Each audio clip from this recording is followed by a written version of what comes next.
up, you guys? Welcome back to another video. Today we are going to be covering a case that has a lot of moving parts, so make sure you're ready to take notes if you have not learned about this case yet. In fact, one of those moving parts, Donna Adelson, who was the mother-in-law to Dan Markel, is currently, I think she's awaiting trial. There's something in the midst in the waters with her right now. I cannot remember what exactly it was. Let me see. Hang on. All right. I am reading from a news station right now, and apparently they are trying to... Okay, her trial is scheduled for August 19th. But we're going to get into all of that. She's a huge moving part, but more towards the end. And I want to cover basically the people who have been, well, the one person who has been, no, I'm sorry, more than one, that has been found guilty in the death of Dan Markel. And let's get to know who Dan Markel was. Him and his wife, Wendy, on this photo, they seem like a very happy and loved couple. I definitely would not think that the Adelsons, Wendy's family, would have done what they did. Now, there has only been one conviction in this family, in the Adelson family, and that is, I believe that was Charlie Adelson. He was I think he was a dentist or a doctor, something along those lines. Let me stop jumping. Let me stop fucking giving you half-ass answers here. Let's get to know Dan Markel. He was born in 1972 and was a Canadian-born attorney and a law professor who wrote various works on retribution and criminal law and sentencing. We love a educated man. With a focus on the role of punishment in the criminal justice system. He earned a JD degree from Harvard University in 2001. So he's a Harvard grad. Holy smokes, I didn't know that. And after working as a law clerk to a federal judge and was an associate at a law firm, he joined the faculty of Florida State University in 2005. Dan Markel was killed in Tallahassee, Florida, in 2014, in a murder for hire motivated by child custody issues following Markel's divorce from peer Wendy Adelson, a clinical law professor and a child advocate, also employed at Florida State University at the time. 4 individuals have been convicted in this case. When I was saying only one, I know for sure Charlie Adelson, and then I believe like his ex, and then 2 of her. Let me shut up again. 4 individuals have been convicted in the case. Charlie Adelson, Wendy Adelson's brother, so Dan Markel's brother-in-law, was convicted of first-degree murder, conspiracy to commit murder, and solicitation of murder, and sentenced to life in prison, plus an additional 30 years for each conspiracy and solicitation convictions. Sigfredo Garcia was found guilty of first-degree murder and conspiracy to commit murder, and sentenced to life in prison. Sigfredo Garcia, I think, was her baby daddy, I want to say. After a mistrial in her original trial, Catherine McBanawa was found guilty of first-degree murder, conspiracy to commit murder, and solicitation of murder in a retrial and sentenced to life in prison plus 2 consecutive 30-year sentences. And then there was Luis Rivera, who pled guilty to second-degree murder and was sentenced to 19 years in prison. I thought Catherine McBanawa worked with prosecution in Charlie Adelson's case to get a lesser sentence. Donna Adelson, who is Wendy Adelson's mother, Dan Markel's mother-in-law, former mother-in-law, was charged with first-degree murder, conspiracy to commit murder, and solicitation of murder. Originally scheduled to start September 17th, 2024, her trial is expected to begin August 25th, 2025. So next month, mark your calendars because it will be televised. I guarantee it. Neither Markel's ex-wife, Wendy Adelson, nor Wendy Adelson's father, which Harvey Adelson, have been charged, but both have been named by prosecutors as conspirators in the killing. I want to talk about that really quick because I was actually thinking about that yesterday when I was thinking about what I needed to film on my calendar for the next few days. And I was thinking about this case. And I'm like, oh, that's probably going to be a really, really long one. But I'll set aside 6 hours to record, edit it. And then I start thinking about Wendy Adelson and how she hasn't been charged in anything. And then I started thinking about, what about the dad? He wasn't charged for anything yet. If Charlie Adelson and then the 3 other people were charged, which were his ex and the baby daddy and somebody else. I know they have Donna Adelson because she was talking over a jail call to Charlie about fleeing to Vietnam because there's no extradition there. And then they came and got her right at the airport, which there's a new video body cam that was just released Thursday of her. And I was in the midst of watching it, but it seemed like it had been out before. And the woman was like, no, this is never before seen. So we will give them that credit and we will look into it. Dan Markel was born in Montreal, raised in Toronto in a religious Jewish family. He studied politics and philosophy as a Harvard undergraduate, graduating magna cum laude. While on a Dora fellowship in Israel, Markel completed graduate studies at the Hebrew University of Jerusalem and earned a master's degree in political theory from Emmanuel College, Cambridge, before receiving his JD from Harvard Law School in 2001. Before entering teaching, Dan Markel served as a law clerk to Judge Michael Daley Hawkins of the United States Court of Appeals for the Ninth Circuit and was an associate with the law firm Kellogg, Huber, Hansen, Todd, Evans, and Figel in Washington, D.C., practicing white-collar criminal defense. His work at the firm included representing a group of law professors in a criminal case before the Ninth Circuit. Markel joined the faculty of Florida State University College of Law in 2005.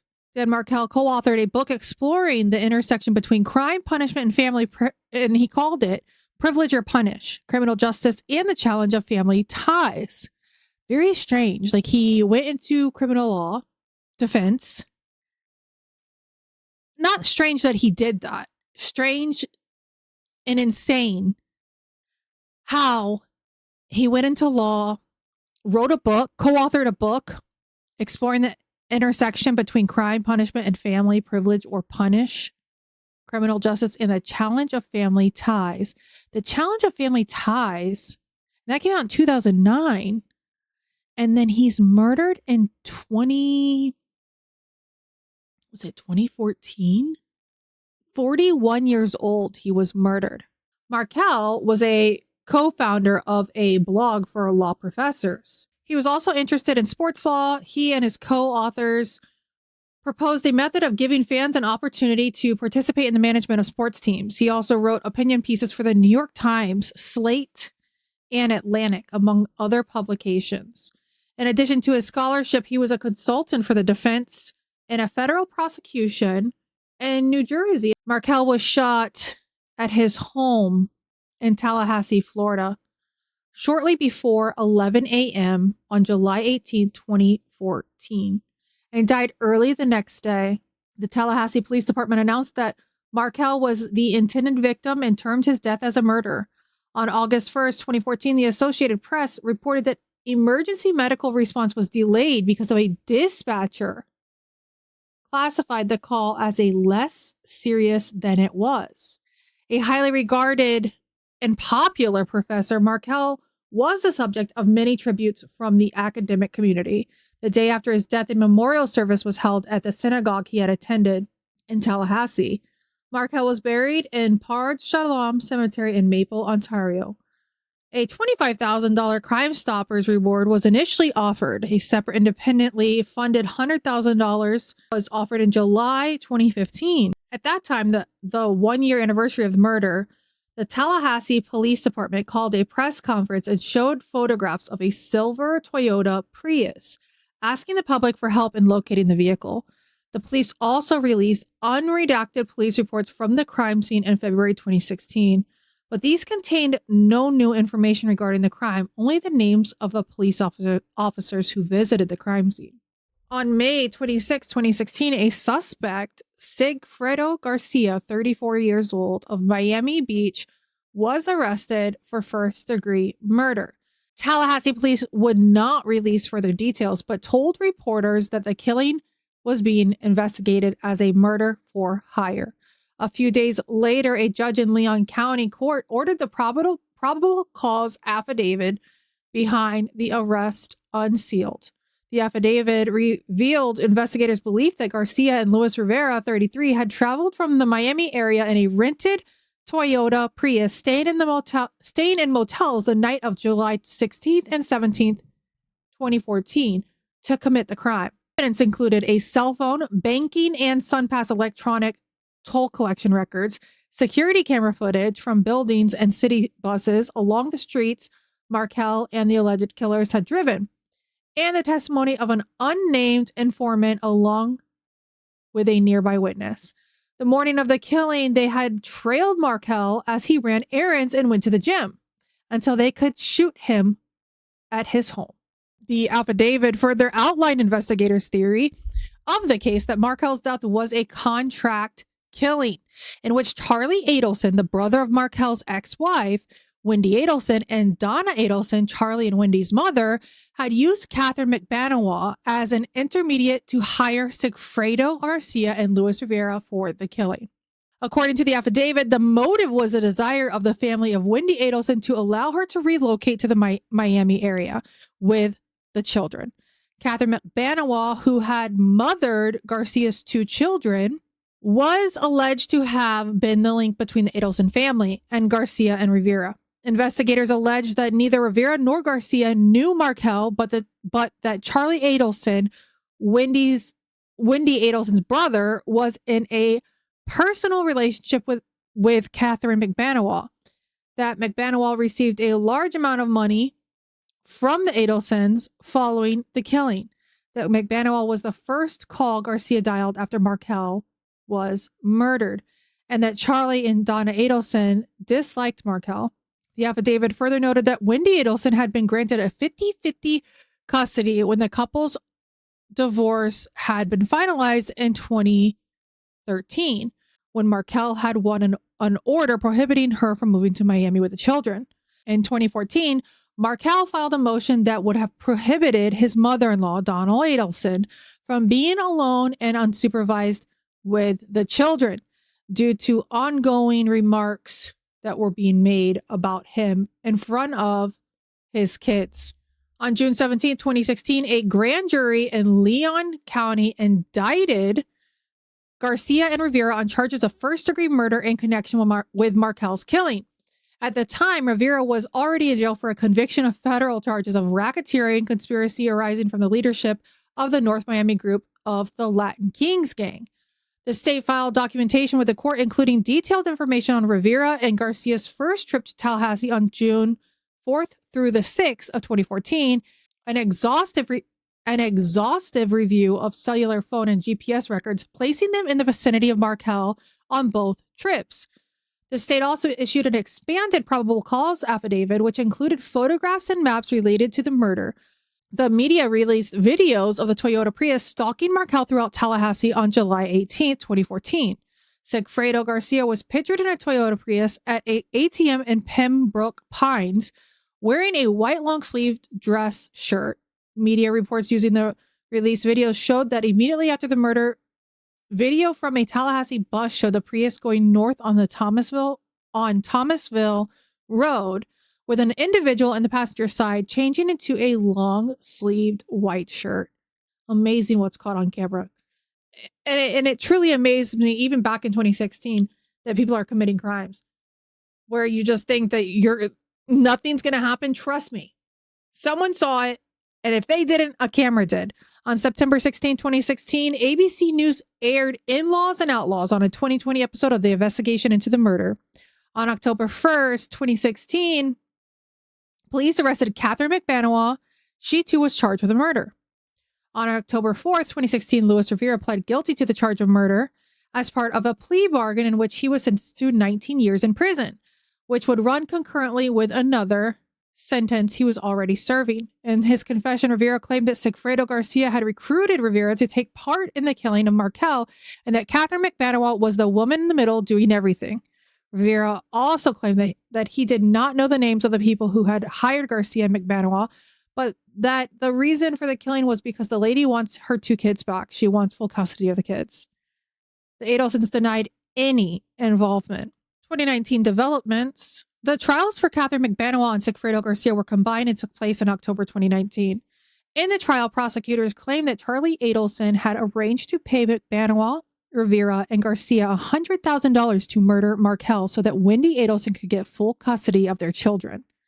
At trial, McBanawa denied involvement, but claimed that the case presented by the prosecutors led her to believe that Adelsons were involved in the murders. Garcia claimed that Rivera had carried out the killing alone. On October 11th, a jury found Sigfredo Garcia guilty of first-degree murder and conspiracy in the 2014 killing of Dan Markel. On October 15th, the court sentenced Garcia to life in prison without the possibility of parole for the murder charge, plus 30 years for conspiracy. The jury was unable to reach a verdict on Catherine McBanawa, with 2 sources with knowledge of the vote confirming it was 10-2 for conviction. McBanawa remained in jail pending retrial. 2022 developments. Charlie Adelson was arrested on April 21st, 2022. So the killing of Dan Markel was in 2014. So in 2022, it taking that long, I guarantee you the Adelsons really thought that they were gonna ride out of everything scotch-free. He was charged with first-degree murder, conspiracy to commit murder, and solicitation to commit murder. Wendy's TV comments during her interrogation immediately after the murder can be reconciled with Donna's TV comment in code 2 years later on a wiretap. After several delays due to COVID-19 pandemic, Catherine McBanawa's retrial began on May 16, 2022. On May 27, 2022, a jury found McBanawa guilty of first-degree murder, conspiracy to commit murder, and solicitation to commit murder. She was sentenced to life in prison without the possibility of parole for the first-degree murder, 30 years for the conspiracy, and an additional 30 years for the solicitation. It's easy to say that Catherine McBanawa is not going to be getting out of jail or prison. On November 16, 2022, a request was made for Catherine McBanawa to be handed over to the Leon County Sheriff so that she could be transported to the Leon County State's Attorney's Office for a proffer in relation to Charlie Adelson's trial scheduled to take place on October 23rd, 2023. Adelson and McBanawa were dating at the time of the murder. Also, Charlie Adelson took the stand, and we will get into that too. In 2023, Charlie Adelson's trial began on October 26th in a Leon County courtroom the week before his 47th birthday. On Monday, November 6, 2023, Adelson was convicted of first-degree murder, conspiracy to commit first-degree murder, and solicitation of first-degree murder. On Tuesday, December 12, 2023, he was sentenced to life in prison for the first-degree murder, plus an additional 30 years each for the conspiracy and solicitation convictions. On the evening of November 13, 2023, Donald Adelson, Markel's former mother-in-law, was arrested at the Miami International Airport on a warrant from Leon County, apparently trying to flee on a one-way ticket to Vietnam, a country with no extradition treaty with the U.S. She is charged with first-degree murder, conspiracy to commit murder, and solicitation of murder. Her trial was set to begin September 17, 2024, but proceedings were delayed when Donald Adelson's attorney withdrew his representation of her on the first day of jury selection. Her trial is now scheduled for August 25th, 2025. Following the 2016 arrest, Wendy Adelson cut off all contact between Dan Markel's parents and their grandsons. She also took the step of changing her last names from Markel to Adelson, claiming it was for their safety. Florida's grandparent visitation laws are among the most restrictive in the nation, leaving the Markels with no way to even petition a court for a ruling on whether they can be granted contact with their grandsons. The Florida legislature considered a bill in the 2020 legislative session that would create additional set of conditions in which grandparents would be granted standing to access courts. Wendy Adelson's attorney denounced the bill as an absolute outrage. In 2022, the legislation, informally known as the Markel Act, passed both chambers of the Florida legislature and was signed by Governor Ron DeSantis. So we now will be awaiting Donald Adelson's trial. But I want to go ahead and play a little bit of Charlie Adelson as he takes the stand. So let's get into that. You had a bunch of surgeries in that second office, right? Yeah, they're usually packed. And do you recall from a text message that around a little after 6, you were about to start a big procedure? Yes, I do. Okay. Now, at some point in time, you hear from your mom. How do you hear from your mom? I had a missed call from her, 1 or 2 missed calls, and then she texted me, "Call us ASAP." And why did you miss the calls? What were you doing? I was in surgery. Okay. After she texted you, call her ASAP, what did you do? I stopped what I was doing. I could see the text messages on the phone as they come in, so I knew it was important. I stopped what I was doing, and I called her right back. When you called her back, what did she tell you?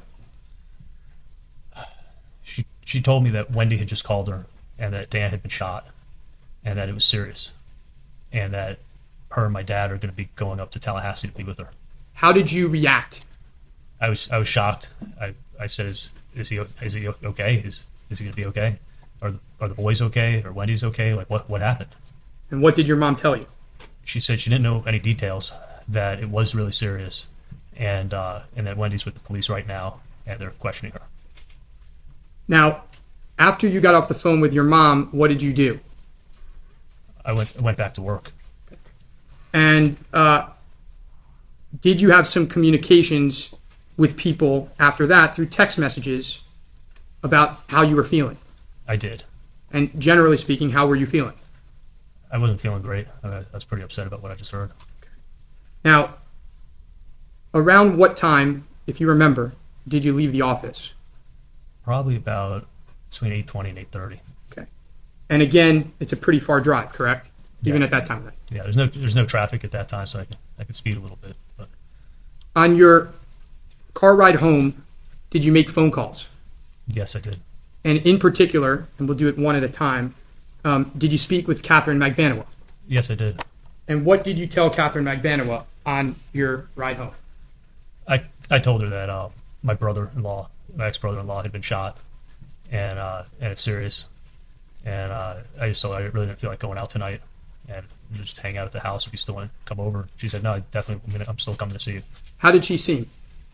She seemed normal. I mean, she seemed concerned, but nothing out of the ordinary. Now, are you aware that after that phone call, Catherine Magbanawa had to frantically go around and try to get a babysitter for her kids? No, not at all. No. Did you speak with your mom on the way home to your house? Yeah, I called my parents also from the car. And what did you find out from your parents? That they were getting ready to leave, and that they were heading up to they were going to head up to Tallahassee, and that they were going to probably stop up in Orlando because it's late, and they wouldn't get up there so they're going to spend the night in Orlando and then go up to Tallahassee. Now, you've seen text messages in this case where there's some indication your mom says outside your house, and 20 minutes later, after that text message, you say 10 minutes. Do you recall those text messages? Yes, I do. Okay. Did you see your parents that evening? No, not at all. Okay. When your mom says outside your house, does that mean to you that she was actually at your house? No, it meant that she was passing by my house outside it on the vicinity, seeing if I was home. On the phone call that you had with your mom on the way home, did you discuss anything about your parents stopping at your house? Yeah, I said, "Text me when you're close. If I'm home, stop by and see me," because my house is a football field length away from the exit of the turnpike. And when they were close, were you anywhere near your house? No, and I missed their text. I didn't get home for 40 minutes after that text came through. When you got home, what did you do?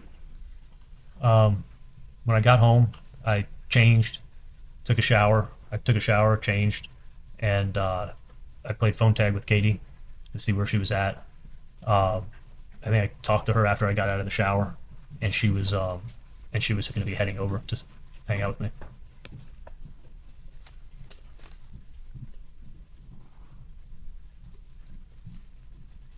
You have a text with your friend Mike that said you went to the gym.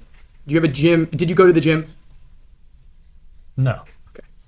Do you know if you worked out in your house that night? I don't know if I've got some workout equipment in our house, so I may very well have, but I didn't go to the gym that night. Your friend Mike wanted to have dinner with you that night, right? Yeah. Now, when you get to the house, you said you called Katie after your shower. Why did you call her? To see if she was still planning on coming over and what time she was going to be there, because it was already like 10:15. And did she come to your house that night? Yeah, she said she was going to be leaving shortly, and I think I even said either text me or call me when you're on your way. Did she actually come to your house that evening? Yes, she did. Around what time did she arrive? She got there about 11 o'clock. What happened when she arrived? When she arrived to my house, she came in through the garage, entered into the kitchen from the side door like she always does, and she just looked panicked and upset. I mean, she walked straight in and gives me this big, tight hug and asked me, like, are you okay? And I said, yeah, just a horrible day. But she looked more upset than I've ever seen her. I'm like, are you okay? She's like, no, I'm not. I'm like, what's wrong? She's like, just come sit down. I need to talk to you. Where did you go? We walked into the living room. And what happened when you got to the living room? We sat down on the couch, and she started to talk to me. And she said, listen, this is all my fault. But I had no idea anything was going to happen, but this is totally my fault. I spoke in too much detail about your family's personal problems, about your sister, Dan Markel, and the $1 million offer. What did you say? I'm like, what are you talking about? And she's like, my friend killed Dan, and he wants to be paid $1/3 How did you react? I was like, what did you just say? And she's like, my friend killed Dan, and he wants you to pay $1/3. What happened next? I stood up, and I started cursing, and I'm like, what the fuck? Are you kidding me? And she's like, no. I'm like, who did this? Who's your friend that did this? And she's like, I don't want to say. I can't say. And I said, who was it? And she just kept saying, I'm not going to tell you. And I was like, was it Sigfredo? And she's like, no, I'm not telling you. And I just walked in my bedroom and sat down on the edge of my bed. What happened when you got in the bedroom? She came into the bedroom, followed after me. She sat down next to me. She started telling me, like, I'm so sorry. This is all my fault, but I didn't know any of this was going to happen. And I'm like, Katie, I'm not going to be part of this shit. Like, I'm not going to be part of paying for a murder. This is insane. And she's like, look, if you don't pay in 48 hours, they will kill you. And I said, Katie, I feel like I'm getting extorted now. How did she respond to that? She got really mad at me. She got angry. And she's like, look, I'm not extorting you. She's like, I got dragged into this the same way you got dragged into this. She's like, it's my fault for running my mouth the way I did, but I'm not extorting you. Like, I'm trying to help you. So she's like, she goes, what are you going to do? You're going to go to the police? She goes, you go to the police, they'll kill you. Did she tell you that they would just kill you, or they would also kill other people? She said, he'd come after you, he'd come after the family. Like, Charlie, you don't have a choice. Just pay the money. You said you had the cash. You said you were going to pay a third. Like, just do it. Like, I'm trying to help you out. What did you do then? I said, Katie, I don't have $1/300,000 in cash. And she's like, you said you did. And I was like, no, I cash isn't. I can write a check for $1/300,000. I don't need to take out a loan. And she's like, well, you have a ton of money in your safe. And I said, Katie, I don't have that much in my safe. I do have a lot. And I said, come take a look.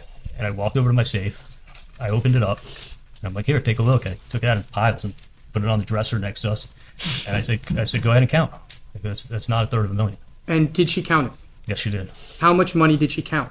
$138,000. So it wasn't $100,000, it was $138,000. Correct. What did she do with $138,000? She put it in she had a big purse. She put it in her purse. And she asked me, she goes, how can you get the rest? And I'm like, hey, it's all cash I've saved up from forever. And she said, can you go to your parents and get it? And I was like, if I go to my parents, my dad will go to the cops in a second. Like, there's no way I'm going to be able to stop my dad from going to the police. Like, I could never say anything to him. What happened next? She asked me, she said, well, can you pay like $3,000 a month? And I said, yeah, I can do that. Now, at this point in time, did you have any idea that she was part of the extortion? No. She kept saying it was all her fault and that she didn't know any of this was going to happen. And she was upset. What did she do next? She took her purse, her keys in her phone, and she's like, "I'm going to go call my friend and see if this works for him, and I'm going to try to help you out." And she walked out of the house, and my bedroom was right next to the front door. She walked out of my bedroom outside of the front door and closed the door behind her. When she went out of the house, what did you do? I just paced around my house, and I remember sitting in the living room. I got a wood coffee table, and I was just sitting on the coffee table just in shock, thinking, what the fuck just happened? What happened when she came back in the house? She came in the house, and she was being the good guy and telling me that she's going to look out after me, and she's so sorry this happened. It's the same thing she was saying beforehand, and that she was going to make sure that nobody pays me a visit. And she's like, I spoke to him. You can pay $3,000 a month, or you can pay the rest off. She goes, but the $3,000 a month you're paying doesn't go towards the balance. What did you do after she told you that? I just said fine, and I walked downstairs into the kitchen, and I was shaking, and I took a bar of Xanax. Where did you go? And I walked outside from the kitchen through the sliders into the backyard. I closed the sliding glass door behind me. I think she got the picture. I wanted to be alone. And I just sat outside behind my house for a while. Now, when you came back into the house, what was she like? She was just apologizing, just telling me that her friend's crazy and she's so sorry, and she ran her mouth too much about everything, about the $1 million offer, and she was telling me that she was going to protect me. Did she take a Xanax as well? I don't know if she did. She may have, but I didn't give her one. Did she spend the night that night? She did sleep over that night. Now, why didn't you kick her out? I was in a state of shock, and I didn't think she had anything to do with it. I didn't even want to believe that she had anything to do with it. When you came back in the house, what happened to you next? The Xanax was really starting to set in. It's probably about a half hour I was outside. I remember going into the bedroom and sitting down. I sent a text to my parents to see if they were up in Orlando yet or where they were. And then I laid down in bed, and I passed out pretty soon after that. The next morning, when did she leave? She left about 8:30 in the morning. And how was she in the morning? How was she acting? She was apologizing and telling me how sorry she is, and she was blaming herself and saying it's all my fault for running my mouth, and telling my friend about this. And she was just telling me that she was going to protect me and that I wasn't going to get a visit from anybody. What did she tell you anything in particular before she left the house? Yeah, she told me, whatever you do, she said, please don't tell anybody about what happened. Like, don't tell anybody about this. Never talk about this. Never talk about it on the phone. She said, never call me up and start talking about this. And the last thing she said to me is like, can we just pretend like this never even happened? She leaves the house, and we're going to get into specifics, but that day, July 19th, where do you go? I don't leave the house. I was home all day. What were you thinking and what were you doing when you were home on the 19th? I was sleeping a bunch. I think I took probably some more Xanax, just trying to relax, and I was just real upset. That morning, did you speak with your parents and with Wendy Adelson? I did. I talked to my parents that morning. And what did you find out? I found out that Dan had died. And why did you call Wendy Adelson? Because that was the first call I called after my parents told me that, to see how she was, see how the boys were. Now, you're home alone the entire day of the 19th. All right, guys, I will link this video along with some more videos down below in the description box. If you could be so kind and hit that like button for me, subscribe if you aren't. We are trying to reach our way to 1,000 subs. We're at 675 right now. I am posting every day until the 1st of August, and I will see you in the next one. Thanks. Bye.